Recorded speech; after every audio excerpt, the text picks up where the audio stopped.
So I forgot in my last video I wanted to talk about the PSM magazines I picked up at the last trade event before PlayCon. It was here at the warehouse, and somebody locally had their, I don't know if you'd call it childhood, teenage years, whatever, personal PSM collection, like all mail mailing information all to the same person.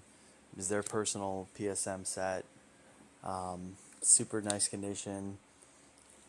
Kept everything nice. Didn't take out inserts. So all the earlier issues that had lid stickers for your PlayStation console that you could peel off, stick on your console, like they're all included. And I just feel like for what they're worth, they are absolutely stuff that is worth trying to get your hands on. Wouldn't want to be tempted to sell this stuff. I paid $3 a piece for each magazine, and I just think for what it is about video game collecting that drives demand, nostalgia, being able to basically nostalgia, right? Like being able to appreciate things that give you a flashback in time. Um, one of these magazines is worth about as much as a piece of shit sports title on PlayStation 1. Or you can have a PlayStation 1 magazine that has tons of advertisements and pages about games of the era. I think much better value to a collector should be a magazine in nice condition.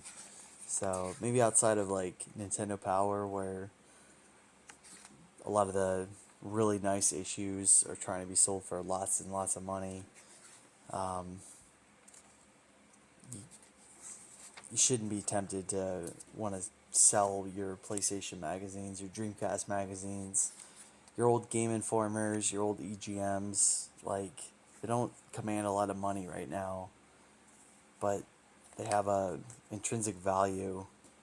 I wanted to show this piece of art because look at that. I just picked up Elemental Gearbolt. How cool is that? Right there you go.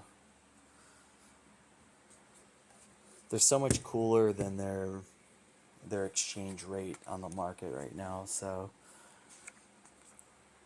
stuff to pick up, stuff I would advise if you want to budget your collection appropriately and spend a few $100 a month and get the best bang out of your buck. I'd say opportunities to buy magazines could be out there, and they'll come cheap and they'll come awesome, and I would go for them. I wouldn't want to sell these off. Nintendo Power is maybe the one exception, if you find yourself with a really nice early issue 1, issue 2, nice condition, get $1,000 for it, like, yeah, it's tempting, but I don't have any, like, issue 1, issue 2 in here of PSMs, but even if I did, mint shape, with all the inserts of an issue 1, might be able to pull $200 out of it, and I really wouldn't be that tempted. Stuff is so much harder to find than Nintendo Power.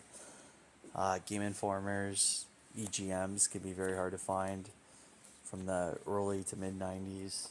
Nice shape. So, stuff that you can really appreciate on a budget. And I think the way a lot of people collect games is they just want flashy pieces, great eye candy, and you don't really play too many games in your collection. You don't appreciate these games the way they were meant to be appreciated, which was to play them. So the way collecting is these days, where it's mostly just shelf appeal and nostalgia, it's like, why not go for magazines?